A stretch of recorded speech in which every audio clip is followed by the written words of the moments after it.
প্রকৃতির সুন্দর চাদরে ঢাকা গ্রামীণ জীবন। এই গ্রামগুলোতে রয়েছে অনেক নদী, নালা, খাল, বিল, পুকুর। গ্রামীণ পুকুরগুলোতে রয়েছে মিঠা পানির মাছ, বোয়াল, শৈল, পুঁটি, মলা, ডেলা, কই, মাগুর ইত্যাদি।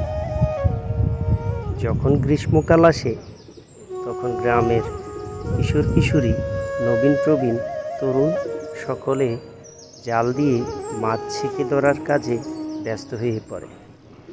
তখন চলে পাড়ায় মহল্লায় মাছ ধরার উৎসব। যখন গ্রীষ্মকাল আসে তখন গ্রামীণ পুকুরগুলোতে পানি কমতে থাকে, আর পানি কমলে মাছ ধরতে খুবই সুবিধা হয়। তাই গ্রামের তরুণরা, নবীন প্রবীণ সকলে মাছ ধরতে সুবিধা হয়। আর এইখানে যাদেরকে দেখছেন এরা সন্দ্বীপের কিশোর কিশোরী, নবীন প্রবীণ রয়েছে। এরা মাছ ধরার কাজে ব্যস্ত। ওদের আজকে পরিকল্পনা হচ্ছে মাছ ধরা সম্পূর্ণ হলে তারা সবজি ভর্তা খাবে।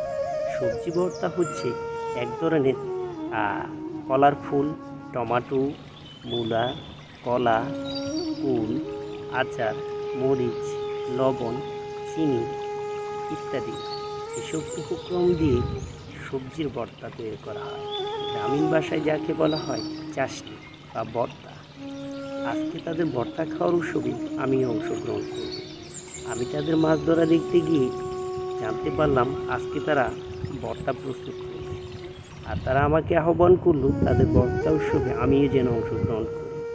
তাই তাদের আহ্বানে আজকে তাদেরকে আমি ঠান্ডা খাওয়াবো। ঠান্ডা মানে কোল্ড ড্রিঙ্কস, যা বাজারে পাওয়া যায়, মজু, এই ধরনের ঠান্ডা পানি রয়েছে বাজারে। হরেক রকমের ঠান্ডা পানি রয়েছে। আমি তাদের ডাকে সাড়া দিলাম, আমিও রাজি হলাম তাদের ভর্তা খাওয়া উৎসবে অংশগ্রহণ করব। মাছ ধরা সম্পূর্ণ শেষে ভর্তা আয়োজন সম্পূর্ণ হয়েছে। সবাই আমাকে আহ্বান করলো ভর্তা খাওয়ার। খেয়ে দেখলাম ভর্তা অত্যন্ত মজাদার, খুব সুস্বাদু। যদিও একটু জাল বেশি হয়েছে, তারপরও খেতে অনেক মজা, সুস্বাদু। তাদের সাথে আমিও তৃপ্তি সহকারে এই ভর্তা খাওয়ারও অংশগ্রহণ করলাম। ভর্তা খাওয়া শেষে ঠান্ডা খাওয়ার জন্য সবাই প্রস্তুত। এবার চলছে ঠান্ডা খাওয়ার পালা।